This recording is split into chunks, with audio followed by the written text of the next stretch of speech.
या कुन्देन्दुतुषारहारधवला या शुभ्रवस्त्रावृता या वीणावरदण्डमण्डितकरा या श्वेतपद्मासना या ब्रह्माच्युतशङ्करप्रभृतिभिः देवैः सदा वन्दिता सा मां पातु सरस्वती भगवती निःशेषजाड्यापहा।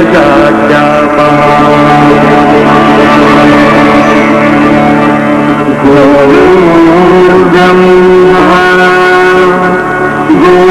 गुरुर्विष्णु गुरुर्देवो महेश्वरः गुरुर्साक्षात् परब्रह्म तस्मै श्री गुरवे नमः। राधे राधे जय राधे राधे जय राधे जय श्री राधे जय कृष्ण जय कृष्ण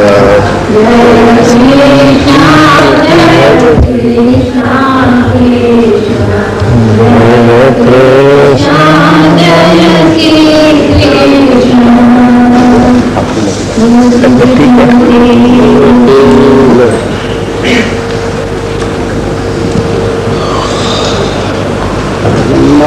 कृष्ण सदा सत्वं सत्यं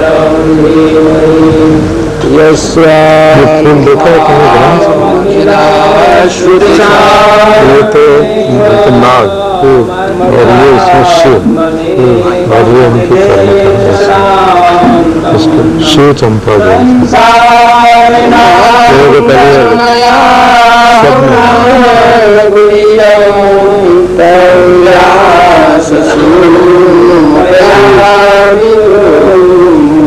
नाग चंपा बोलते हैं इसको, तो शिव चंपा बोलते हैं। ये नाग कटपन और ये शंकर जी।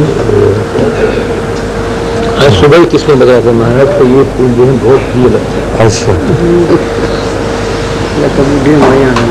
बुद्धि औरत जो लाई थी हमारी पेड़ होता है पर इसके तने नहीं लगते। तने में फूल लगता है। यहाँ भी है पेड़। बिरला हाउस से लाई थी। हाँ गुरु ब्रह्मा विष्णु महेश्वरः गुरु साक्षात् परं ब्रह्म तस्मै श्री गुरवे नमः। अखण्डमण्डलाकारं व्याप्तं येन चराचरं तत्फलं दर्शितं येन तस्मै श्री गुरवे नमः। इदं विष्णुर्विजडं नेत्रे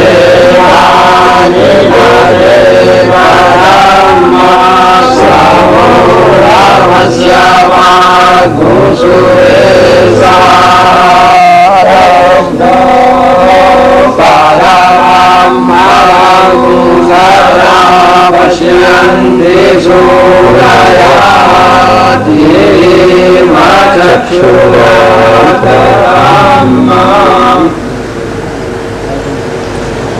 नमः शम्भवाय च मायो भवाय च नमः शङ्कराय च महेश्वराय च नमः शिवाय च शिवधराय च नमः नमोऽस्तु देवेभ्यो ये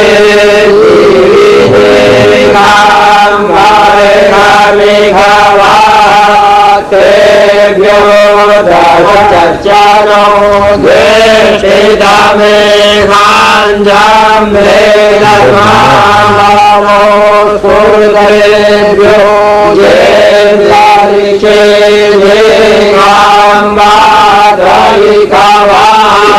तेभ्यो दशप्राचीन दशदक्षिणा दशप्रतीचे दशोदीचे दशोन्रातेभ्यो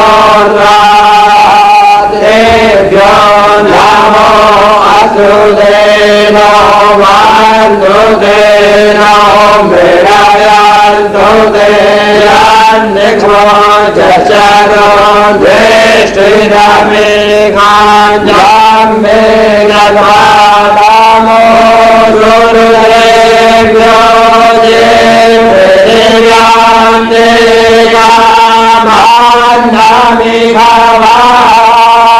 तेभ्यो दशप्राचे दशदक्षिण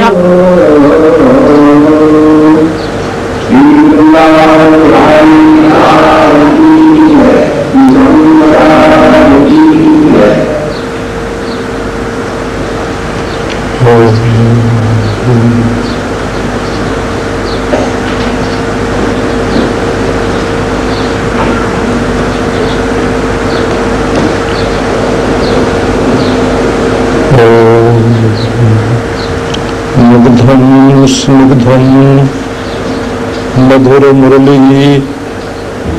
मधुरमुरली माधुरी धीर मालैः कारं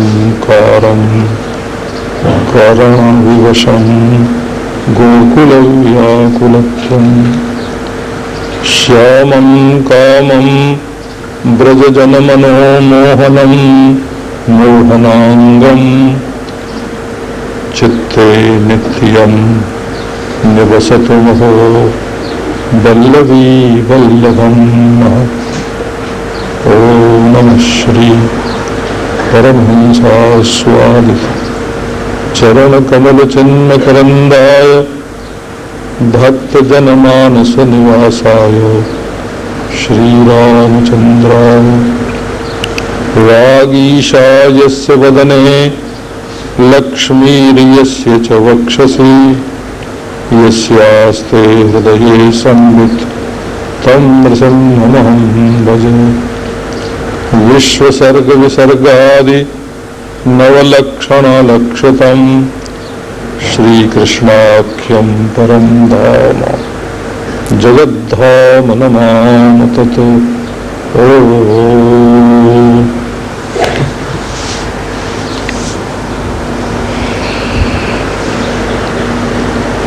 पहले वेदांत सिद्धांत और भक्ति सिद्धांत में जो सिद्धांत मूलक थोड़ा सा अंतर है वो आपको सुनाते हैं।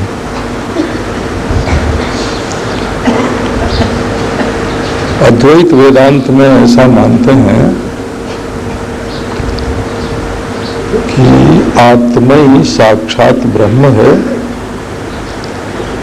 और यद्यपि आत्मा साक्षात अपरोक्ष है, अपना स्वरूप ही है, फिर भी अपनी पूर्णता, अद्वितीयता, ब्रह्मता के अज्ञान से इसको अपनी परिच्छिन्नता प्रतीत होती है। तो अज्ञान का आवरण भंग करना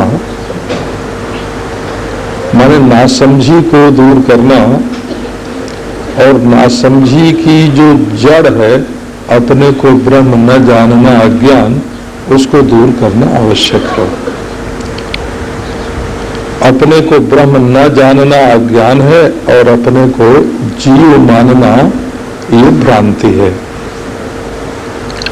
अज्ञान कारण है और भ्रांति कार्य है, और भ्रांति बुद्धि में रहती है। भक्ति सिद्धांत में ऐसा मानते हैं कि जीव और ईश्वर के बीच में कोई आवरण नहीं है, न अज्ञान है, न अविद्या है, न भ्रांति है। केवल वैमुख्य जो है, विमुखता जो है ईश्वर से, यही बीच में आड़े आती है। तो इसके लिए या तो ईश्वर के तीव्र विरह का अनुभव होना चाहिए, और या तो परिपूर्ण संयोग का अनुभव होना चाहिए। तो ये गोपियों के जीवन में क्या हुआ कि दुस्सह प्रेष्ठ विरह तीव्र ताप धुताशुभा ध्यान प्राप्ता च्यताश्लेष निर्वृत्तिया क्षीण मंगला तमेव परमात्मानं जार बुद्धियापि संगताः जहुर्गुणमयं देहं सद्य प्रक्षीण बंधनाः। परम प्रेष्ठ प्राण प्रेष्ठ प्रियतम श्री कृष्ण का दुस्सह विरह हुआ, असह्य, हाय हाय हमारे प्यारे हमको नहीं मिल रहे हैं।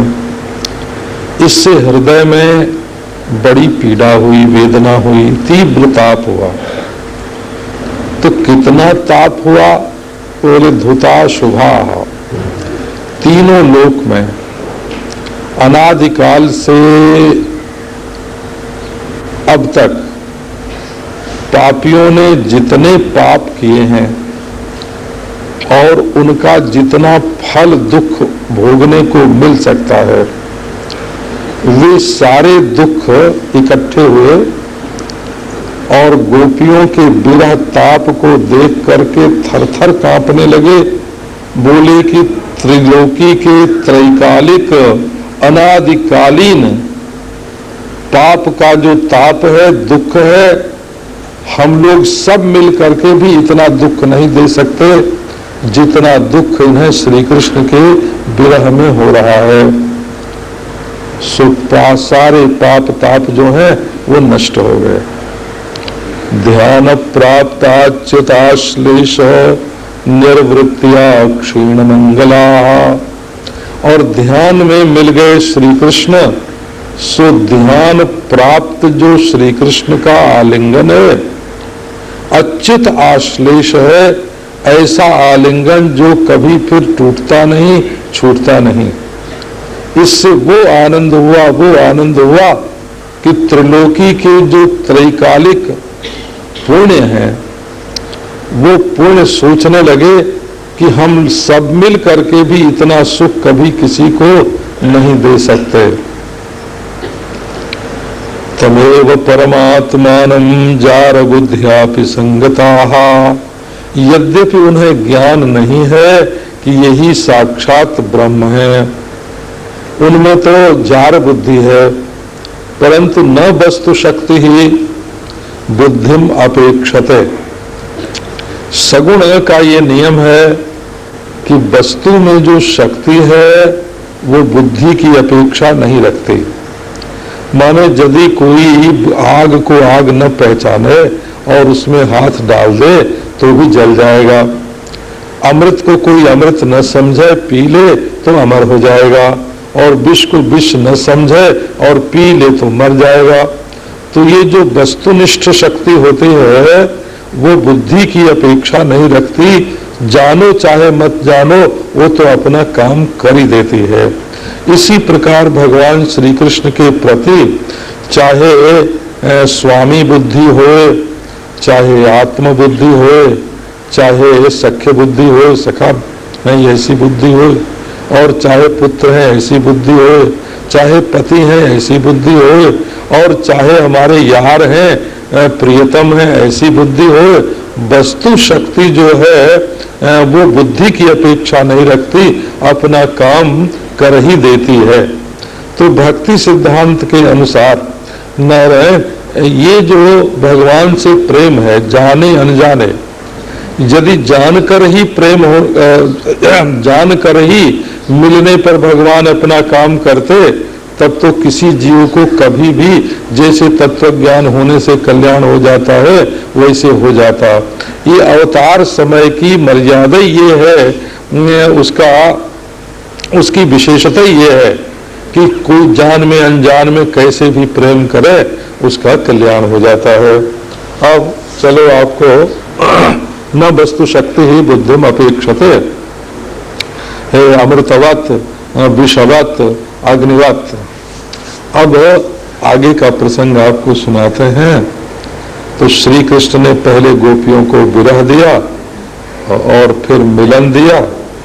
यही भक्ति रस में बिना बिना विप्रलंबे न संभोग पुष्टिमश्नुते, बिना वियोग के संयोग का रस आता ही नहीं है, आता भी है तो परिपुष्ट नहीं होता है।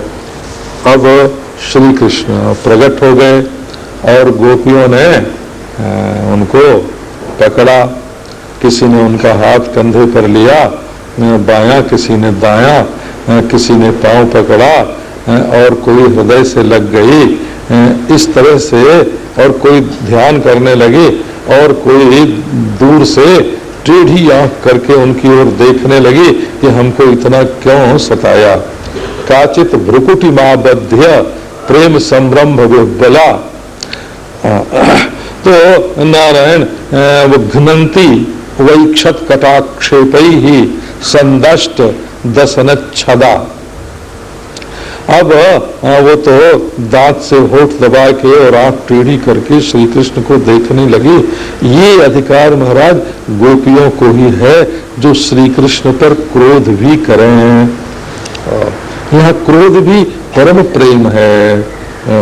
ये प्रेम पत्तनम नाम का जो ग्रंथ है उसमें प्रेम नगर के जो 64 धारा हैं, 64 संविधान की धारा है प्रेम नगर की, तो उनमें ये है महाराज कि वहाँ सत्य भी असत्य हो जाता है, असत्य भी सत्य हो जाता है, और वहाँ क्रोध भी दुलार प्यार दुलार हो जाता है। नारायण प्यार दुलार भी क्रोध हो जाता है, उच्छिष्ट भी अनुच्छिष्ट होता है, अनुच्छिष्ट भी उच्छिष्ट होता है। ऐसी प्रेम नगर की उल्टी रीति है जो वहाँ रति देवी ने वहाँ जैसे यहाँ आजकल अम्बेडकर के बनाए कानून चलते हैं ना उनकी प्रधानता में, वैसे प्रेम नगर में मति देवी का तिरस्कार करके रति देवी के बनाए हुए जो कानून है वो चलते हैं। ये रसिकोत्तंस की कहते हैं संस्कृत भाषा में। अब तो महाराज गोपियों ने ले जाके और अपनी वही पुरानी ओढ़नी जिनको ओढ़े हुए थी, जिनमें आंसू भी लगे थे, नारायण वक्षस्थल के चंदन भी लगे थे, नारायण व्याकुल हो करके जिसपे उन्होंने कहाँ कहाँ लोट पोट की थी वही श्री कृष्ण के लिए बिछा दिया। प्रेम में अशुद्ध भी शुद्ध हो जाता है, ये प्रेम की मर्यादा है।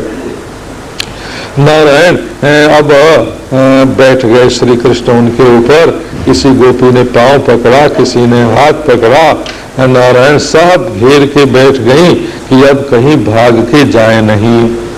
गोपी पदार्थो गोपानाम अंगनेति स्फुटम जतः श्रुति नाडी वृत्ति रूपी अन्योर्थोप्यवधार्यताम।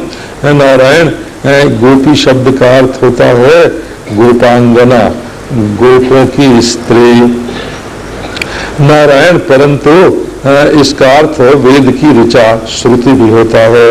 इदा पिंगला आदि नाड़ियां भी होती हैं, सतंचयिका च हृदयस्य नाड्यः वो भी होता है। और ये जो हमारी मनोवृत्तियां हैं वो वृत्ति भी इसका अर्थ होता है। और सब ओर से भगवान नाड़ी से भी, श्रुति से भी और गोपियों से भी और वृत्तियों से भी घिरे उनके बीच में बैठे। अब थोड़ी बातचीत होनी चाहिए, केवल देखना ही देखना हो, नाचना ही नाचना हो, गाना ही गाना हो, नारायण कि वो तो ठीक नहीं है, थोड़ा संवाद की बातचीत भी होनी चाहिए। तो गोपियों ने कहा कि कृष्ण, हमारा एक प्रश्न है, उस प्रश्न का समाधान करो। नारायण, ये बतरस भी एक प्रेम की लीला है। बतरस लालच लाल की, मुरली धरी लुकाए। श्री कृष्ण से बतरस करने के लिए, उलझने सुलझने के लिए बांसुरी चुरा के रख दी। अब सौह करे, भौहनी हंसे, देन कहे, नट जाए। कभी सौगंध खा जाती है, कभी भौहों से हंसती है, कभी देने को कहती है, कभी ना कर देती है, नट जाए, तो हम क्या जाने। इस तरह महाराज बातचीत आपस में करने के लिए उलझना सुलझना, ये भी एक प्रेम की लीला है। गोपी ने पूछा कि कुछ लोग तो ऐसे होते हैं दुनिया में जो भजतो न भजनते के, जो प्रेम करने पर प्रेम करते हैं, और कुछ लोग ऐसे होते हैं जो प्रेम न करने पर भी प्रेम करते हैं, और कुछ लोग ऐसे होते हैं जो प्रेम करने वाले और न करने वाले दोनों से प्रेम नहीं करते हैं। एतन नो ब्रूहि साधु भो, श्री कृष्ण बताओ इनमें से बढ़िया क्या बात है? प्रेम करने वाले से प्रेम करना, न करने वाले से भी प्रेम करना, या दोनों से नहीं करना? श्री कृष्ण ने उत्तर दिया कि गोपियों, जो प्रेम करने पर प्रेम करते हैं वो तो स्वार्थी कांतोद्यमा ही थे। वो तो ऐसे हैं जैसे किसी मारवाड़ी के घर में ब्याह हो और उसके यहाँ किसी ने 4 लड्डू भेजे, उसके यहाँ से 4 लड्डू किसी के यहाँ गए, तो वहाँ बही खाते में लिख लिया गया कि उनके यहाँ से इतनी वजन के 4 लड्डू आए थे। जब अपने घर में ब्याह पड़ा तब उतने ही वजन के 4 लड्डू उनके घर में भेज दिए। ये तो स्वार्थी कांतोद्यमा ही थे, लेना देना, ये तो व्यापार है कि उसने प्यार किया, हमने प्यार किया, तो ये तो असली प्रेम नहीं है। तो अच्छा, कई लोग ऐसे होते हैं जो प्रेम न करने वाले से भी प्रेम करते हैं। कब वो कैसे होते हैं कि जैसे माता पिता हैं, अब बेटा प्रेम न करे तब भी उनके हृदय में प्रेम ही प्रेम रहता है। जैसे संत हैं, उनसे चाहे कोई प्रेम करे कि न करे, वो तो सबसे प्रेम ही करते हैं। असल में जो सबसे प्रेम करता है उसी के हृदय में आसक्ति नहीं होती, और जो किसी एक से प्रेम करता है उसका प्रेम परिच्छिन्न होकर एक से राग और एक से द्वेष उत्पन्न कर देता है। तो संत पुरुष जो होते हैं वो तो चाहे कोई प्रेम करे कि न करे, सबसे ही प्रेम करते हैं। तीसरी बात का उन्होंने उत्तर दिया कि जो दोनों से प्रेम नहीं करते हैं, प्रेम करने वाले और न करने वालों से, उसमें 4 प्रकार के लोग होते हैं। आत्मा रामा ह्याप्त कामा अकृतज्ञा गुरुद्रोहा। एक तो वे होते हैं जो समाधि में बैठे हैं, कौन उनको पंखा झल गया इसका पता ही नहीं है, तो पंखा झलने वाले से प्रेम क्या करेंगे? अच्छा, और आप्त कामाहा, कोई वो हैं जो जागृत अवस्था में तो हैं लेकिन उन्हें अपनी पूर्णता का बोध हो गया है, परमात्मा की प्राप्ति हो गई है, उन्हें भी किसी से प्रेम करने की जरूरत नहीं। अब कोई बाबा जी है महाराज, उसको कोई रोज रोज रोटी खिलाता है, अब वो रोटी खिलाने वाले के प्रति यदि कृतज्ञ हो जाए नारायण और फंस जाए वहीं, तो जो नहीं खिलाते हैं उनसे तो द्वेष ही हो जाएगा ना। इसलिए साधु बाबा लोग महाराज किसी की रोटी भी खाते हैं, भेंट पूजा भी लेते हैं, लेकिन फंसते नहीं हैं, आसक्त नहीं होते हैं। आप्त कामा आत्मा रामा ह्याप्त कामा अकृतज्ञा। और कुछ लोग कृतज्ञ होते हैं, कोई उनकी कितनी भी सेवा करे, कितना भी दे ले, उसको मानते नहीं हैं, तो वो तो अकृतज्ञ हैं, पागल हैं, अथवा उनकी नारायण बड़े कृतज्ञ हैं। बोले एक और होता है, वो क्या होता है कि गुरुद्रोहा, द्रुह्यन्ति इति द्रोहा, गुरु यथा स्यात् तथा द्रुह्यन्ति। जो भयंकर अपराधी होते हैं नारायण, वो किसी से प्रेम नहीं करते हैं। अब गोपियों ने एक दूसरे की ओर देखा और देख के इशारा किया कि ये कौन है, आत्मा राम है या सीता राम कहो, ये तो गोपियों के पीछे पीछे भटकने वाले हैं। नारायण आप तो कामा परिपूर्ण ब्रह्म है कि माखन चोरी करते हैं, नारायण पूर्ण ब्रह्म क्या है।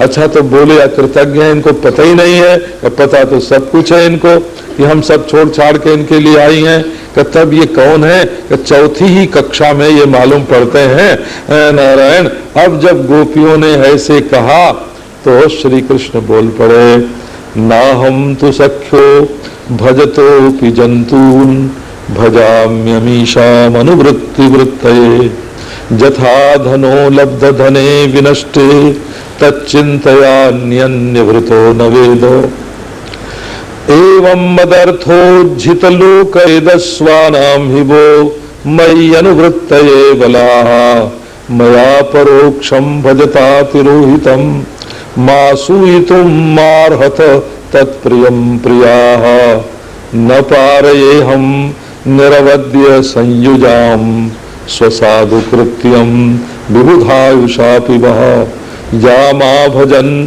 दुर्जर गेह श्रृंखला संवृश्य तद्वह प्रतियातु साधुनाम। हमारी तो स्थिति ये है कि हम प्रेम करने वाले से भी ऐसा लगता है कि प्रेम नहीं करते हैं। सो इसलिए कि जैसे किसी गरीब आदमी को एक हीरा मिल गया, उसने बहुत प्रेम किया उससे, लेकिन हीरा खो गया। हीरा मिलने के पहले उसके हृदय में हीरे से प्रेम नहीं था, चिंतन नहीं थी, लेकिन मिल जाने के बाद चिंतन हो गया, प्रेम हो गया। अब महाराज जब हीरा खो गया तो उसकी ऐसी याद आई हृदय में कि दूसरा कुछ पता ही नहीं चलता है। ये देखो ऐसा अध्यारोप हुआ नारायण की इसका अपवाद करना ही कठिन हो गया। नारायण हीरा बीच में मिला था, आया और चला गया।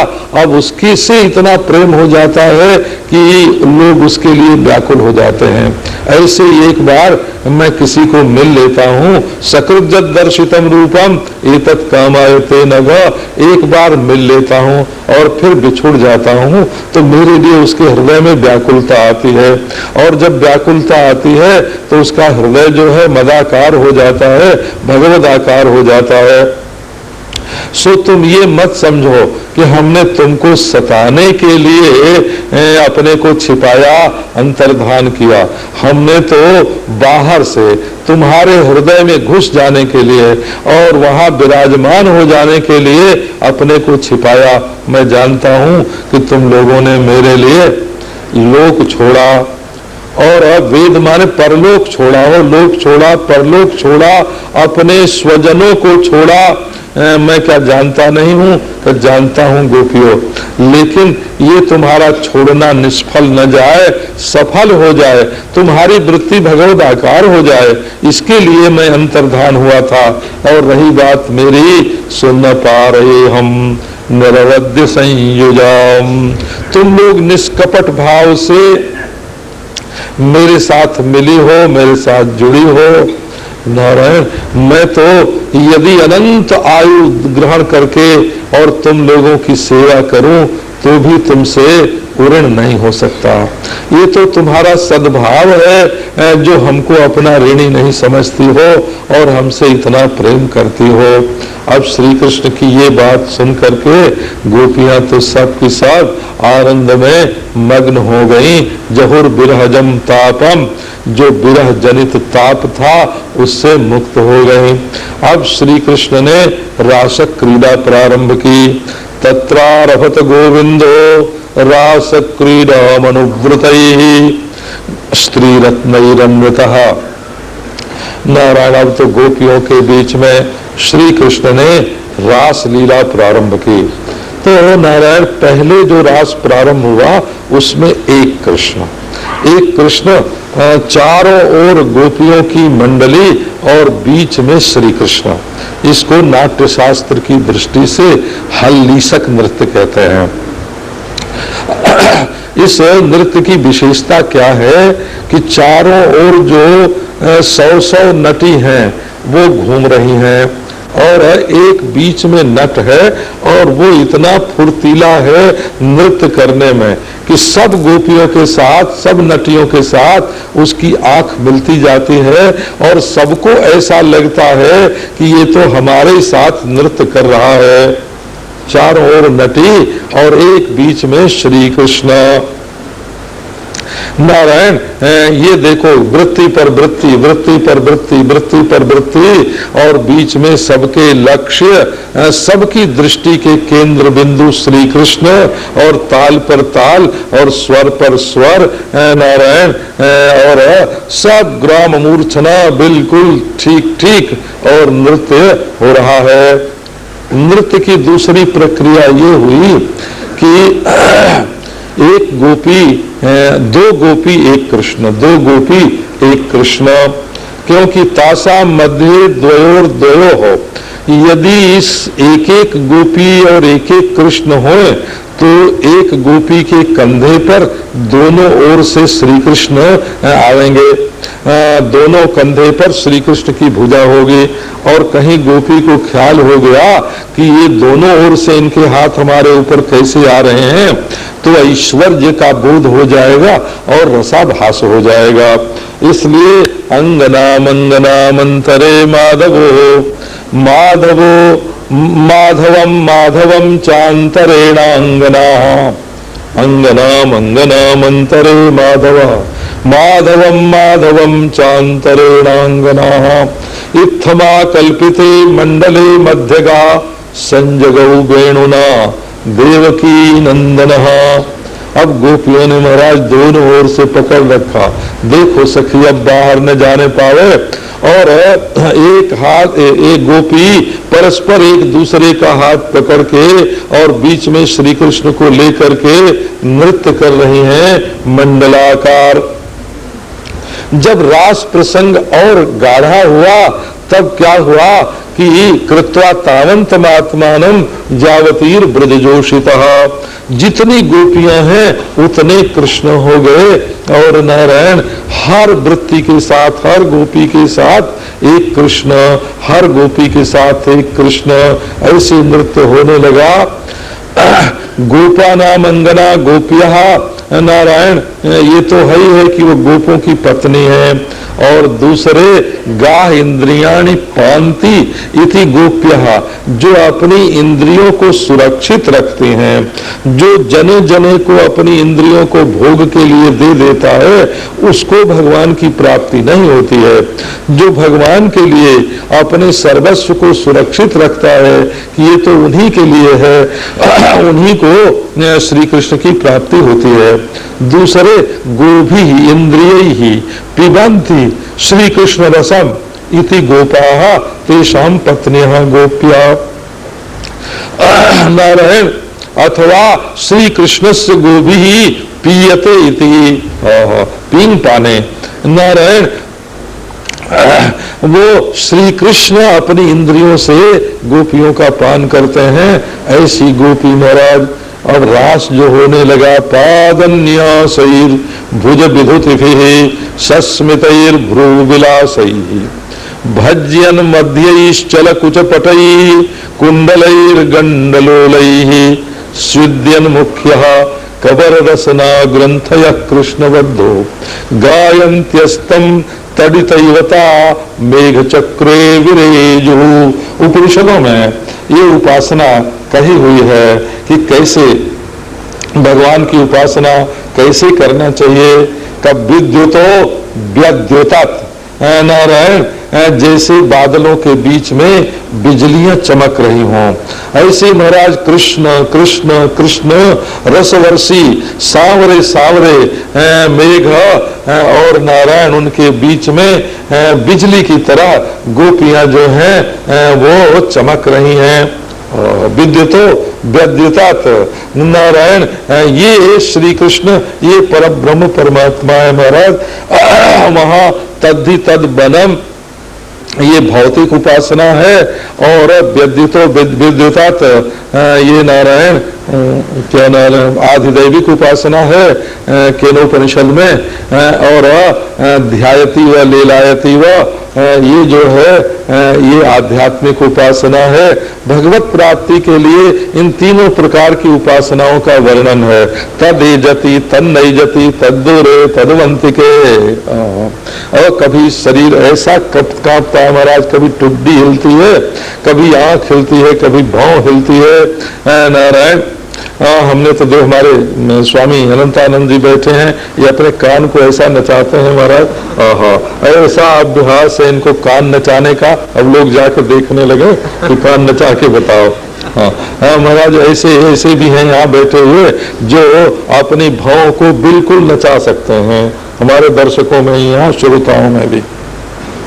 सो ये है नारायण, तदे जति, कभी एक एक अंग थिरकता है, तद नई जति, कभी बिल्कुल शांत खड़े हो जाते हैं, तद दूरे तदवंतिके, कभी नाचते नाचते दूर चले जाते हैं, और कभी बिल्कुल पास आ जाते हैं, और तदंतरस्य सर्वस्य, कभी गोपी मंडल मध्य में बिल्कुल बीच में आकर के नृत्य करते हैं।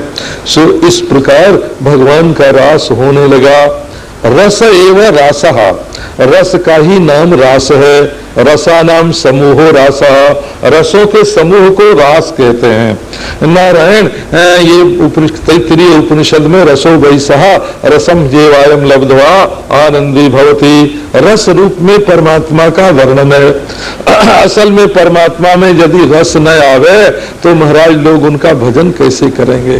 भजनम नाम रसनम, गोपाल तापनी उपनिषद में बताया कि भजन माने क्या, भगवान का रस लेना, स्वाद लेना, इसका नाम भगवान का भजन है। पादन्यासैर भुज विभूतिभिः सस्मितैर भ्रूविलासैः, ऐसा पांव की गति जो है, ऐसी पटक गांव पांव जो है ताल पर पड़ता है। भुज विभूतिभिः, हाथ गति से ताल से हिलता है, हस्तक देती हैं, पांव की पटक और हाथ की जो है वो महाराज हस्तक। भुज विधुतिभिर सस्मितैर भ्रू विलासैः, और मुस्कान है होठों में, और भौं है हिल रही हैं, कभी बाएं कभी दाएं, नारायण, कभी सामने कभी ऊपर कभी नीचे। सस्मितैर भ्रू विलासैः भज्यन मध्यैः, मध्य भाग कमर ऐसा लटकता है महाराज जैसे टूट जाएगा, इतनी फुर्ती है नृत्य में। भज्यन मध्यैः चल कुच पटैः, और वक्षस्थल पर जो वस्त्र है वो चंचल हो रहा है, आंचल जो है वो चंचल हो रहा है। चल कुच पटई कुंडलैर गंडलोलैः, कानों में जो कुंडल हैं वो कपोलों पर चंचल हो रहे हैं, नृत्य कर रहे हैं। कुंडलैर गंडलोलैः स्विद्यन मुख्यः, नृत्य करते करते पसीना आ गया मुख पर। स्विद्यन मुख्यः कबर रसना ग्रंथयः, उनकी जो चोटी है जूड़े के रूप में कस के बंधी हुई है। कन्ना ना कबर रसना ग्रंथयः, नारायण, कबर की जो रसना थी नारायण, जो बंधा हुआ था जूड़ा, वो छूट गया, और उसमें जो फूल लगे हुए थे वो बिखर गए। ये कौन है? कृष्ण वध्वः, ये श्री कृष्ण की वधू हैं। बधू शब्द संस्कृत में चलता है, जैसे हिंदी में बहू बोलते हैं बहू, उसके लिए संस्कृत में बधू शब्द है। बधनाति इति बधू, जो अपने पति को बांध ले हो उसका नाम है बधू, भुजपास में बांध ले उसका नाम बधू। अथवा बहती थी बधू, जो नारायण उसके भार को उठाए ले, नारायण उसके बोझ का वहन कर ले, उसका नाम बधू होता है। ये कौन है? कि ये कृष्ण बधू हैं। ये कोई पराई नहीं है, ये तो वस्तुतः श्री कृष्ण की पत्नी है। दूसरे जो इनको अपनी पत्नी मानते हैं वही भ्रम में हैं, वो तो प्रातीतिक पति हैं, मिथ्या पति हैं। इनके वास्तविक पति तो ये श्री कृष्ण ही हैं। गायन्त्यस्तम तडितैवता मेघ चक्रे गिरे गिरे जो। अब गान हो रहा है संगीत नृत्य की गति पर। नारायण और जैसे बादलों के समूह में बिजलियां कौंध रही हों ऐसे श्री कृष्ण मेघवत और ये गोपियां जो हैं ये विद्युतवत ये लीला हो रही है। ये महाराज लीला देख करके सारा जो गण है देवता चंद्रमा ने अपनी गति भुला दी, वो तो जहां के तहां स्थित हो गए और तारागण जहां के तहां स्थित हो गए और आकाश जो है वो विमान शतसंकुलम सैकड़ों विमान पर चढ़कर देवता लोग जो हैं वो देखने लग गए। और इधर महाराज गाते गाते क्या हुआ कि गाना तो हो गया बंद, अब केवल ध्वनि रह गई। कंकण की किंकिणी की, जो कमर में किंकिणी होती है करधनी और हाथ में होता है कंगन और पांव में होता है मंजीर नूपुर, नारायण केवल उनकी ध्वनि आवे। अब गावे कौन? सो भंवरे आ गए और वो भ्रमर जो है वो स्वर में स्वर मिला करके ताल में ताल मिला करके नृत्य की गति पर संगीत उनका चलने लगा और बहुत देर तक इस तरह संगीत होता रहा। नारायण असल में हमारा मन है चंचल, जब तक भगवान भी चंचल होकर हमारे मन के साथ नहीं मिलेंगे ये रास विलास नहीं करेंगे। ये हमारा है मन दुखी, जब तक भगवान इसको सुख नहीं देंगे। ये हमारा मन जड़ से एक हो गया है, जब तक भगवान इसको चिन्मय नहीं करेंगे। और हमारा मन मिल गया है असत से, जब तक भगवान इसको अपने सत स्वरूप में नहीं मिलावेंगे। तो ये रास क्या है? असत को सत में मिलाने की लीला, अचित को चित में मिलाने की लीला, दुख में आनंद भर करके उसको भी आनंदमय बना देने की लीला, ऐसा रास महाराज चलने लगा।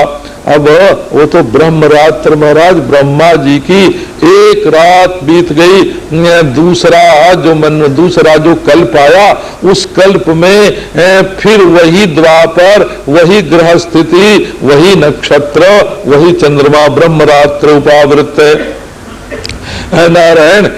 अब तो जब रास में गोपियां श्रांत हो गई तो कभी श्री कृष्ण अपने हाथ से किसी का पसीना पोंछ दें नारायण, और किसी को अपना तांबूल चर्बित दे दें, और नारायण रास पर रास, रास पर रास। बाद में सबको लेकर के जमुना जी के जल में प्रवेश किया और जमुना के जल में भी नारायण रास हुआ। स्थल में रास हुआ, जल में रास हुआ, मन में रास हुआ, नारायण आकाश में संगीत के द्वारा रास हुआ, वायु में गति के द्वारा रास हुआ, और नारायण प्रकाश में रास हुआ, और जल में रास हुआ, धरती पर रास हुआ। ये संपूर्ण जात हर्ष उपरंभति विश्वम, आनंद से भर करके संपूर्ण विश्व को भगवान श्री कृष्ण आप्लावित कर देते हैं, आप्यायित कर देते हैं, तर कर देते हैं अपने रास से। अब भी लोग महाराज यदि शांत चित्त होकर के श्रवण करना चाहें तो वो बंसी की ध्वनि, वो नूपुर की ध्वनि, वो कंकण किंकिणी की ध्वनि, नारायण वो रास का ताल, वो स्वर आज भी सुनाई पड़ सकता है। ऐसा रास हुआ और फिर जल विहार करके, यद्यपि गोपियों की इच्छा नहीं थी, श्री कृष्ण की आज्ञा मान करके वो सब अपने घर गई। अब नारायण राजा परीक्षित ने प्रश्न किया कि महाराज ये क्या धर्म रक्षा है? अब तो डांटा सुखदेव जी ने। सुखदेव जी ने कहा कि ये तो सबका मंगल, सबका कल्याण करने के लिए साक्षात भगवान अवतीर्ण हुए हैं, और यहाँ तक कि जिनका चित्त अत्यंत विषयाक्रांत है, संसार के विषयों में लगा हुआ है, जिनको रूप के दर्शन में ही आनंद आता है, संगीत में ही आनंद आता है, नृत्य में ही आनंद आता है, जिनको सुगंध में और रस में ही आनंद आता है, उनके चित्त को भी अपनी ओर खींचकर अपने में लगाने के लिए भगवान श्री कृष्ण ने ये लीला की। नारायण श्रीधर स्वामी ने तो अत्यंत विषयाक्रांता नाम अपि आकर्षणार्थम ऐसे कहा, परंतु श्री जीव गोस्वामी जी महाराज ने टिप्पणी की तत्पर्यंतत्वम विवक्षितम, ब्रह्मा विष्णु महेश से लेकर के जीवन मुक्तों से लेकर के विषयी पर्यंत को भी अपनी ओर आकृष्ट करने के लिए भगवान ने ये रास लीला की। नारायण जो जोगी जो महापुरुष भगवान के चरणों की सेवा कर लेते हैं, तत्पाद पंकज पराग निषेव तृप्ताः योग प्रभाव विधुता खिल कर्म बंधा स्वैरम चरंति मुनयो पिनज्यमाना तस्येच्छयाक्त वपुषा कुत येष बंधा। तुम क्या चर्चा करते हो कि मनुष्य के जो नियम है कानून है वे साक्षात भगवान पर लागू होते हैं, वे तो जीवन मुक्त महापुरुष पर भी लागू नहीं होते। और यदि तुम्हें बहुत शंका हो तो चले जाओ गोपियों के जो पति थे उनसे पूछो, और उनसे पूछो वो क्या कहते हैं। गोपीनाम तत्पतीनाम च सर्वेषामेव देहिनाम योऽन्तश्चरति सोऽध्यक्षः क्रीडनेनेह देहभाक्।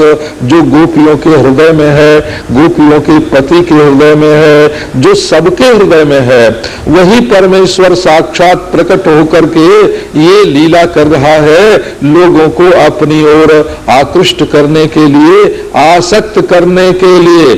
सो मन्यमाना स्वपार्षस्थान स्वान स्वान दारान ब्रजौकसः। ब्रजवासियों को तो ये नारायण यही मालूम पड़े कि गोपी तो हमारे पास है, हमको छोड़ करके कहीं गई ही नहीं है। इस प्रकार महाराज रास लीला संपन्न हुई, और इसकी फलस्तुति करते हुए श्री सुखदेव जी महाराज ने कहा, विक्रीडितम ब्रजबधूभिरिदंच विष्णोः श्रद्धान्वितोऽनुसरणीयाद अथ वर्णयेद जहाँ। नारायण जो इस रास लीला का श्रवण वर्णन करता है उसको भक्तिम पराम भगवती प्रतिलभ्य कामम हृद्रोगमाश्वपहिनोत्यचिरेण धीरा। उसकी भगवान से प्रीति हो जाती है, और जो विषयों में प्रीति है, जो कामनाओं में प्रीति है, वो छूट जाती है। असल में भागवत में ये नारायण मार्ग लिया गया है, असल में भागवत में ये नारायण मार्ग लिया गया है कि जो भगवान की माया को जान ले तो भगवान की माया से कभी मोहित न हो, और भगवान के नारायण काम लीला का चिंतन करे तो संसार का काम उसके लिए रूखे सूखे बिल्कुल कठोर से हो जाएंगे।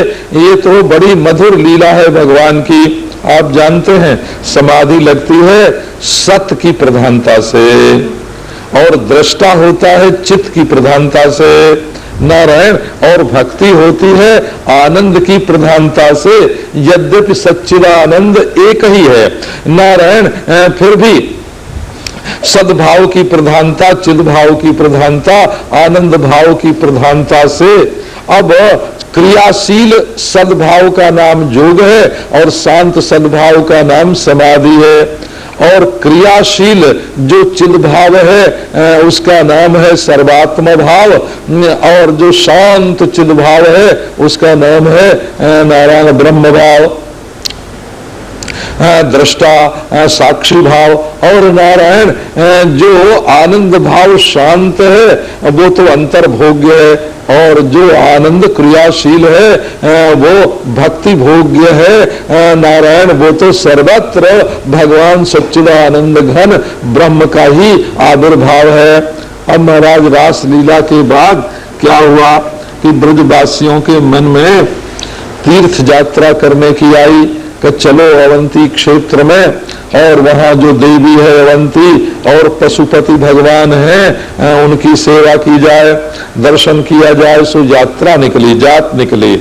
जब वहां गए लोग महाराज और पूजा पत्री देवी गौरी शंकर की करके